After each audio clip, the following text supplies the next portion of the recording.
Madam, నిన్న ప్రజాగలం సభ success అయినప్పటికీ ఆ సభలో ప్రధాని మోదీ గారి ప్రసంగం ఇప్పుడు సర్వత్రా చర్చనీయాంశంగా మారింది. ఆయన ప్రసంగంలో ఎక్కడ జగన్ గురించి కానీ, అలాగే జగన్ ప్రభుత్వం గురించి కానీ, జగన్ పాలన గురించి కానీ ఒక్క విమర్శ కూడా చేయలేదు. ఇప్పుడు అది సర్వత్రా చర్చనీయాంశంగా మారింది. ఏంటి మేడం అసలు జగన్మోహన్ రెడ్డి మీద ప్రధాని మోదీ విమర్శలు చేయకుండా ఉండడానికి కారణం ఏంటి? అదేమన్నా రాజకీయ వ్యూహమా, లేదంటే తెర వెనుక ఏదన్నా జరుగుతోందా అంటే ఏం చెప్తారు? రాజకీయ వ్యూహం కావచ్చు. ఇంకొకటి ఏంటంటే ప్రజలకి రాజకీయ నాయకులకి దూరం పెరగటంగా కూడా చూస్తాను నేను. ప్రజల ఆకాంక్షలకి పాలకుల భరోసా ఇవ్వటానికి మధ్యలో చాలా దూరం పెరిగిపోయింది. ఇదివరకు రాజకీయ నాయకులు ఎలా ఉండేవాళ్ళంటే ప్రజల మనసుల్లో ఏముంది, ప్రజలకి ఈరోజు ఏం కావాలి అని చూసేవాళ్ళు. ఇప్పుడు రాజకీయ నాయకులు ఎలా ఉన్నారంటే ప్రజలకు ఏం కావాలి అంటే కంటే కూడా వారు ప్రాతినిధ్యం వహిస్తున్న పార్టీకి ఏం అవసరమో అని ఆలోచిస్తున్నారు. ఇక్కడ పార్టీ ప్రయోజనాలు, తద్వారా వాళ్ళ వ్యక్తిగత ప్రయోజనాలు తప్పితే ప్రజల ఆకాంక్షలు, ఆశలు వీళ్ళకి దరిదాపుల్లో కూడా రావట్లేదు. దానికి తార్కాణమే నిన్నటి సభ. ఏంటంటే ప్రజలు చాలా అగ్రహోదగ్రులై ఉన్నారు, చాలా నిరాశతోనూ అశాంతితోనూ నిండిపోయి ఉన్నారు. అందుకోసం వచ్చారు, బయటకు వచ్చారు, సభకు వచ్చారు. కానీ ఈ వచ్చిన ప్రజలకి వాళ్ళ ఆకాంక్షలు ఏంటి, వాళ్ళు ఏం కావాలని కోరుకుంటున్నారు? ఎలక్షన్ల ముందు ఇదే ప్రభుత్వం కొనసాగాలనుకుంటున్నారా, ప్రభుత్వం మారాలనుకుంటున్నారా, మారితే ఏ రకమైన మార్పు కావాలనుకుంటున్నారు, ఏ విధమైన భరోసాలు ఈ సభలో మనకి మేనిఫెస్టో రూపంలో దొరుకుతాయి అనే ఒక ఆశతోటి ప్రజలు వస్తే వాళ్ళ ఆశల మీద నీళ్లు చల్లినట్లు వాళ్ళ పార్టీల ప్రయోజనాలే ప్రజల ఆకాంక్షల్ని బూడిదలో కలిపేసినాయి అని చెప్పొచ్చు. అంటే ఇక్కడ బలీయమైన ఆకాంక్ష ఏంటి అంటే రాజకీయ నాయకులు వాళ్ళు ప్రాతినిధ్యం వహిస్తున్న పార్టీ దాని యొక్క ఆర్థిక లక్ష్యాలు కనిపిస్తున్నాయి తప్పితే ఇక్కడ ప్రజలు, ప్రజల ఆశలు, ప్రజల ఆకాంక్షలు వాళ్ళని మనం ఎట్లా, వాళ్ళ సమస్యలు కావచ్చు ఎలా ఒడిసి పట్టాలి, వాటికి పరిష్కారం ఎలా చెప్తే ప్రజలు సంతోషిస్తారు అనేది లేదు ఇక్కడ. ఒకప్పుడు జవహర్లాల్ నెహ్రూ కావచ్చు, ఇందిరాగాంధీ కావచ్చు, మొరార్జీ దేశాయ్ కావచ్చు, వాజ్పేయి కావచ్చు, ఇంకా మాట్లాడితే ఎన్టీఆర్ కావచ్చు, వీళ్ళు మాట్లాడుతుంటే ప్రజల ఊపిరికి వాళ్ళ ఊపిరికి వ్యత్యాసం కనిపించేది, అంతరాలు కనిపించేవి కాదు. వాళ్ళు ఒక నినాదం ఇచ్చారు అంటే ఆ నినాదానికి వీళ్ళు అసలు తన్మయులైపోయి అవుతుందా లేదా తర్వాత విషయం. ముందైతే ఇది మా అవసరం, మా అవసరాన్ని వాళ్ళు గుర్తించారు అని ఒక మాట ఉంటుంది మనకి, తొలకరి జల్లులు అని. తొలకరి జల్లులు పడినప్పుడు భూమి ఎట్లా పులకరిస్తుందో అలా ప్రజలు ఆ క్షణానికి ఆ క్షణం తన్మయులైపోయి అమ్మయ్య మా బాధలు వాళ్ళు అర్థం చేసుకున్నారు, మా అవసరాలను వాళ్ళు గుర్తించారు. ఇప్పుడు గరీబీ హఠావో అని ఒక నినాదం ఇచ్చింది ఇందిరాగాంధీ. ఆ నినాదం ఈ రోజుకి ప్రజలకి గుండెల్లో ఉంది అంటే అర్థం ఏంటి? ఆ రోజు పేదరికం ఉంది, పేదరికాన్ని నేను పారద్రోలుతాను అన్నది. అది ప్రజలకి నాటుకుంది.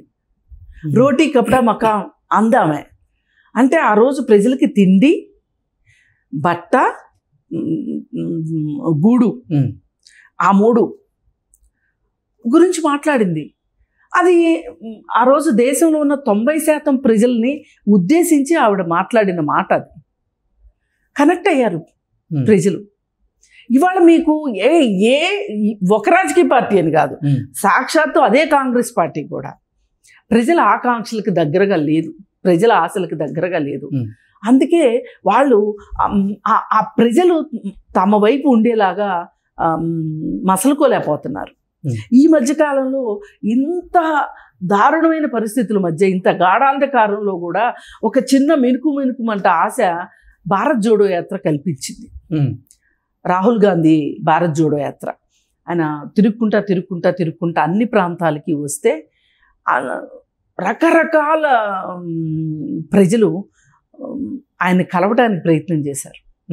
భద్రతా కారణాల దృష్ట్యా అందరినీ ఆయన కలవలేకపోవచ్చు, కానీ అందరినీ అడ్రస్ చేశాడు రాహుల్ గాంధీ. తర్వాత న్యాయయాత్ర అని చెప్పి నిన్నే బాంబేలో మొన్న ముగిసింది. అది అంతే, అందరికీ న్యాయం లేదు, ఇవాళ న్యాయం కావాలి అని మాట్లాడాడు ఆయన. భారత్ జోడో యాత్ర అంటే అందరం చెయ్యి కలుపుదామని చెప్పి మాట్లాడాడు. ఇవి వాళ్ళ ప్రజల తపన. అది మరి ఈ మీటింగ్లో ఎందుకు మోడీ అలా మాట్లాడలేకపోయాడు అంటే గనక, ఇవాళ ప్రస్తుతం మోడీ ఉన్న పరిస్థితి గట్టిగా మనం మనసు విప్పి మాట్లాడుకోవాలి అంటే కొంతమంది ఒప్పుకున్నా ఒప్పుకోకపోయినా, మనతో ఏకీభవించకపోయినా ఆయన ఒక దారుణమైన పరిస్థితిలో ఉన్నాడు. ఓకే, కానీ ఆ దారుణమైన పరిస్థితి నుంచి ప్రజల్ని కాపాడటానికి ఒక మెస్సయ్య రూపంలో ఇంకొక పార్టీ రెడీగా లేదు. ప్రజలు రెడీగా ఉన్నారు. ఇవాళ మాకొక నీతివంతుడైన వ్యక్తి, ధర్మ పరిపాలన చేసేవాడు, మా సమస్యల్ని పట్టించుకునేవాడు, మా సమస్యలను తన సమస్యగా ఆలోచించే ఒక నాయకుడు కోసం ప్రజలు ఎదురు చూస్తున్నారు ఇవాళ. అందుకే అంతమంది జనాలు వచ్చారు. ఆ వచ్చిన జనాలకి వాళ్ళ ఆశల మీద ఏమంటారు, నీళ్లు చల్లిన విధానంగా మోడీ ప్రసంగం ఉంది. ఈ మధ్యకాలంలో మోడీ ప్రసంగం, ఇంత పేలవమైన ప్రసంగం నేను ఇక్కడే చూశాను. ఇది చూశాక నాకు అనిపిస్తుంది, ఇంకా నమ్మకం పెరుగుతుంది నాకు.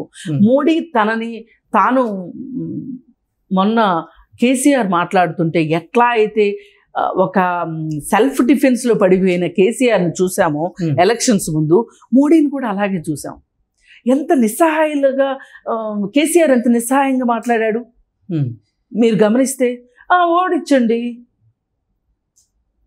అప్పుడే తెలుస్తుంది మీకు మీ బాధలు ఏంటో మీకు అన్నాడు.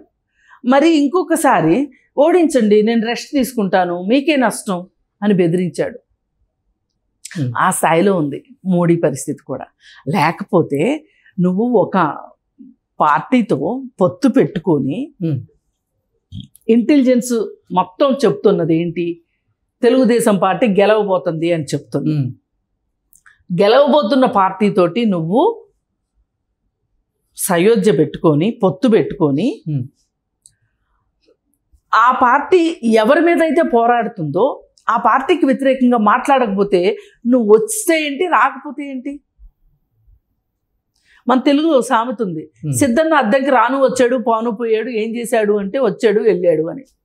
మోడీ అంతే చేశాడు, వచ్చాడు. అశేష జనవాహిని వచ్చింది, అటు 15 కిలోమీటర్లు ఇటు 15 కిలోమీటర్లు ట్రాఫిక్ అంతా స్తంభించిపోయేంతమంది జనాలు వచ్చారు. ఆ జనాలను ఉద్దేశించి ఈ ఎలక్షన్ ద్వారా మీకు పట్టిన పీడ వదిలిపోతుంది. రాక్షస పరిపాలన జరుగుతుంది ఈ రాష్ట్రంలో, అవినీతి పరిపాలన జరుగుతుంది ఈ రాష్ట్రంలో. ఈ పరిపాలన నుంచి మీరు రక్షణ కావాలి అనుకుంటే, రక్షించబడాలి అనుకుంటే ఈ చంద్రబాబు నాయుడు మా కూటమిని మీరు ఆశీర్వదించండి, మీరు స్వాగతించండి, మాకు ఓట్లు వేయండి అని చెప్పాల్సింది పోయి జగన్మోహన్ రెడ్డిని ఏమి మాట్లాడిన కాడికి అసలు నువ్వు ఎందుకు వచ్చావు?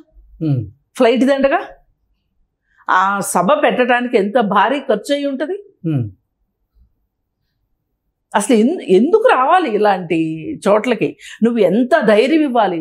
ఆ చుట్టుపక్కల కాన్స్టిట్యున్సీలో పోటీ చేస్తున్న నాయకులందరికీ నువ్వు ఒక ధైర్యం ఇవ్వాలి. అది బీజేపీ వాళ్ళ, తెలుగుదేశం వాళ్ళ, జనసేన వాళ్ళ, నీకు అనవసరం, నాకు అనవసరం.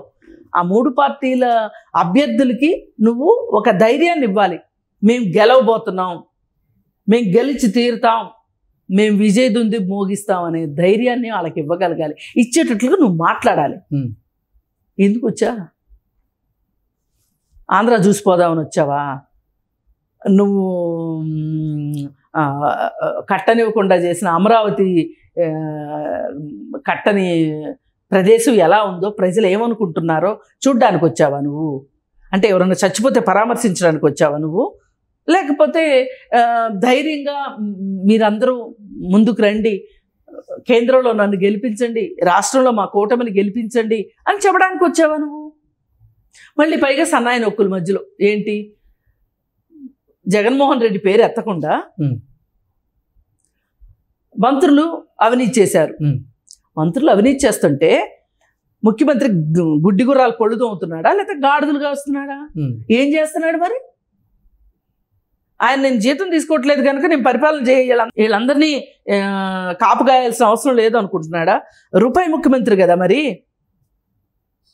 అందుకని ఎవరేం చేసినా పర్వాలేదని ధృతరాష్ట్రులాగా అదేదో ఎవరో ఒక రాజు కళ్ళ గంతలు కట్టుకుంటాడు కదా, కళ్ళు పోయినాయి అని చెప్పి, అదే కళ్ళు లేని మనిషి ఉంటాడు కదా రాజు, అలాంటి లాగా తయారయ్యావా నువ్వు? అసలు ఏంటి నీ ఉద్దేశం ఏంటి అని నువ్వు మాట్లాడాలి కదా. ఇప్పుడు వాళ్ళందరూ చేస్తున్నారు, ముఖ్యమంత్రి ఏం చేస్తున్నాడని అడగొచ్చు కదా నువ్వు ప్రధానమంత్రివి. అంటే ఇంకొక అనుమానం వచ్చి ఉంటుంది. ఇట్లా అడిగితే ఒకవేళ ఎవరైనా ప్రెస్సు మరి ఆయన ఏమీ చేయట్లేదని తెలిసి మీరేమీ చేయలేదేంటి అని అడుగుతారే అని అనుకున్నావా? ఎందుకు నువ్వు మాట్లాడలేదు సరిగా? లేదు అంటే గనక ఏది ఏమైనా నీ సామంతరాజు కప్పాలు బాగానే కడుతున్నాడు కాబట్టి మళ్ళీ అతనే గెలవాలి అని నీకేమన్నా దుర్బుద్ధి ఉండే తెలుగుదేశాన్ని అధోగతి పాలు పట్టించడానికి తెలుగుదేశంతో పొత్తు పెట్టుకున్నావా?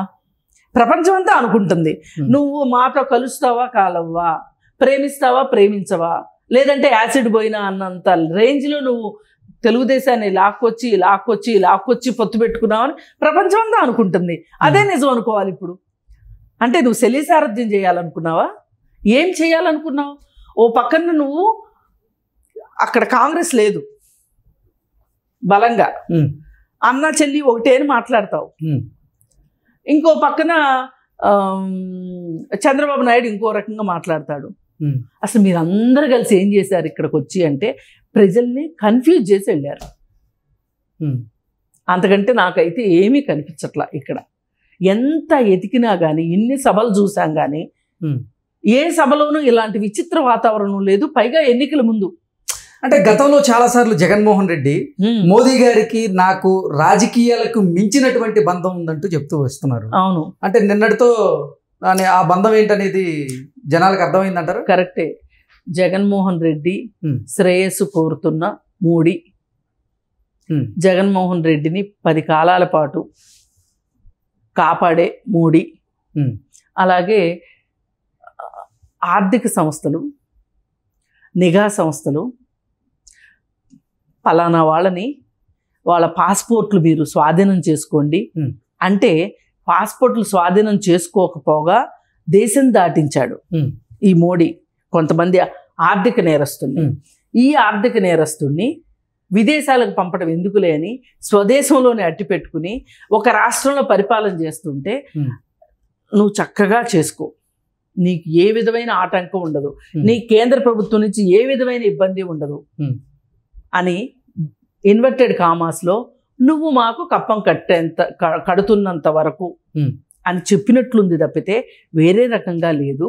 ఇది ఏది ఏమైనా మరి అపర మేధావిగా కొనియాడబడుతున్న మోడీ కావాలనే తప్పటడుగులు వేస్తున్నాడా, పొత్తు ధర్మానికి తిలోదకాలు ఇచ్చాడా అంటే అవుననే అనిపిస్తుంది. Okay madam, thank you.